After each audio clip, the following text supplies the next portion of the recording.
My name's Dr. Amber Hogan Mitchell, and I'm the President and Executive Director of the International Safety Center. At the International Safety Center, we're responsible for the global surveillance network for sharps injuries, needle sticks, and mucocutaneous exposures, which are splashes and splatters, for occupational exposures to blood and body fluids around the world. That surveillance system is called EPINet, which stands for the Exposure Prevention Information Network. The progression of the use of EPINet goes something like this. An employee is injured. That person will then report to occupational or employee health or to their manager, however it's set up for an injury incident reporting system. It's a simple access database. Was it a nurse, a resident, an intern, a scrub technician, a sterile processing personnel? And then where did it occur? Did it occur in the patient room, in the operating room? And then what device? And at the very end, there's the ability to type in information, free text, describing how the injury happened.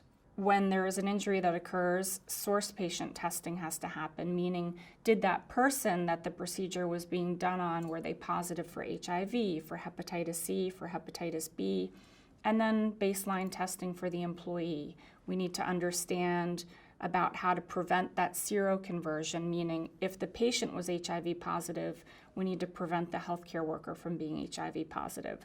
Users of EPINet, because they have that specific detail, they can know if there are injuries happening in a certain area, exactly where the breakdown may have been. Was it at the device level? Was it at the disposal level?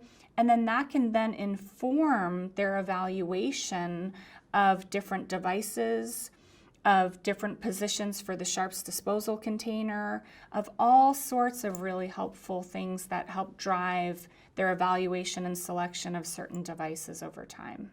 In the developing worlds, in countries that are doing mass vaccination programs, let's say in small villages that are more remote, a surveillance system like this has even more benefit because we can identify where larger public health vaccination programs or larger clinical programs or whatever the program is in a smaller remote location, they could, if we had the ability or if they had the ability to have EPINet on their smartphone, on a tablet, or just paper forms, and then when that effort is over and they go back to a centralized location, they can put in all of that information and then see if there was any occupational risk during that event.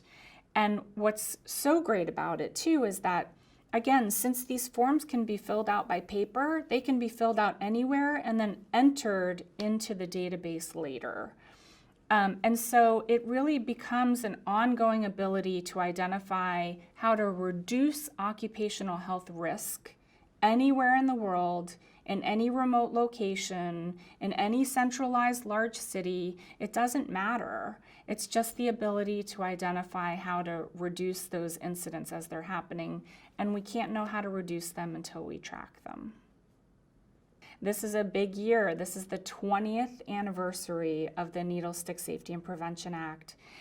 And that really created a global swell of more interest and excitement about reducing sharps injuries around the world.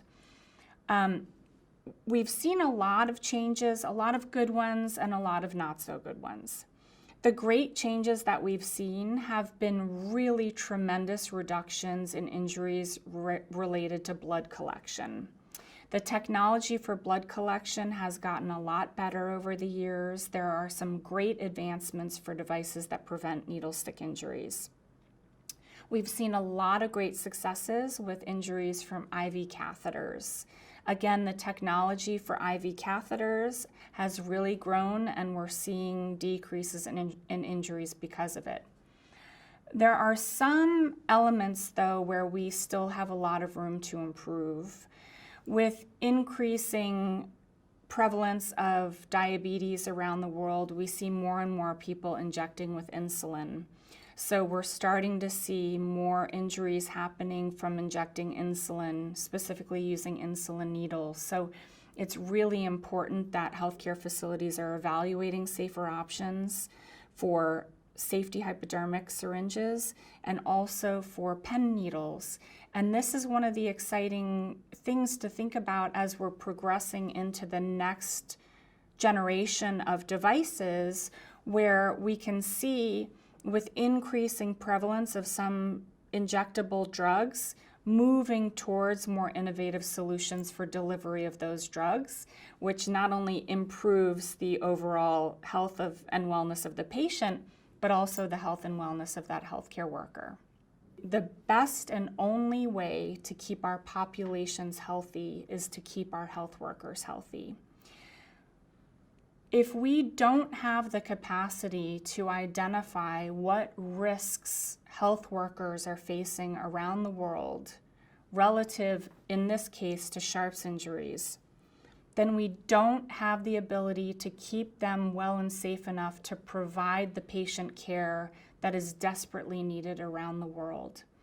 So I would say very simply that there is no health care, no matter where you are in the world, without healthcare workers.